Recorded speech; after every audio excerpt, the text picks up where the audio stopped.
Hi friends, आज हम सर्वनाम को बहुत ही सिंपल तरीके से डिस्कस करेंगे।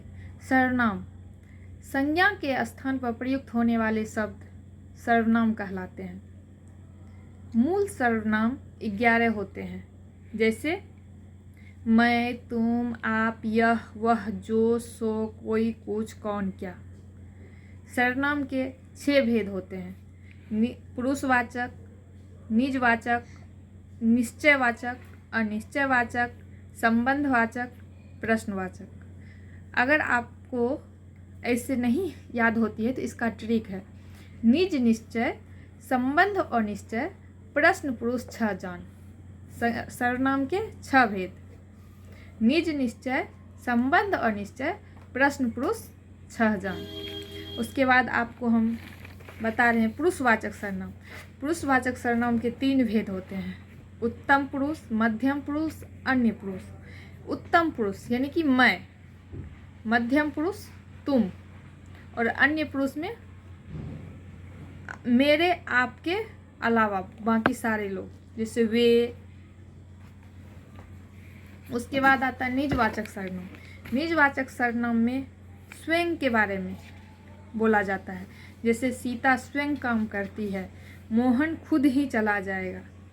अनिश्चयवाचक सर्वनाम में वे सर्वनाम जिसमें किसी व्यक्ति, वस्तु की अनिश्चितता का बोध हो, जैसे कोई, कुछ, किसी, कहीं। जैसे बाहर से कोई आया है तो कोई हो जाएगा इसमें अनिश्चयवाचक सर्वनाम। घर में कुछ तो ज़रूरत है, इसमें कुछ हो जाएगा अनिश्चयवाचक सर्वनाम। उसके बाद आता है निश्चयवाचक सर्वनाम। निश्चयवाचक सर्वनाम को हम संकेतवाचक सर्वनाम भी कहते हैं। जिस सर्वनाम शब्द से किसी व्यक्ति या वस्तु अथवा प्राणी की निश्चितता का बोध हो, जैसे यह, वह।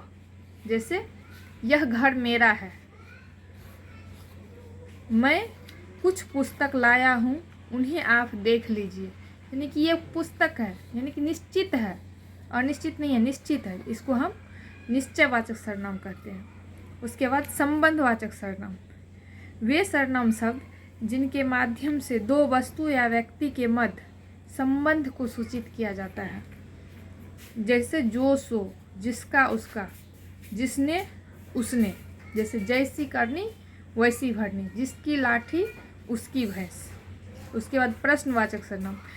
जिस सर्वनाम शब्द से किसी व्यक्ति, वस्तु, प्राणी के प्रश्न के बारे में सूचित किया जाता है, उसे प्रश्नवाचक सर्वनाम कहते हैं। जैसे घर के अंदर कौन है, यहाँ कौन हो जाएगा प्रश्नवाचक सर्वनाम। भोजन किसने बनाया है, ये हो जाएगा किसने, प्रश्नवाचक सर्वनाम। बाजार जाने के लिए किससे कहूँ, जहाँ भी प्रश्न पूछा जाए उसे हम प्रश्नवाचक सर्वनाम कहते हैं। और लास्ट में आ जाएगा संयुक्त सर्वनाम। संयुक्त सर्वनाम के भेद नहीं हैं, लेकिन सर्वनाम में ये पूछे जाते हैं। वे सर्वनाम शब्द जो 2 या 2 से अधिक शब्दों के योग से, यानी 2 या 2 से अधिक सर्वनाम शब्दों के योग से बने होते हैं।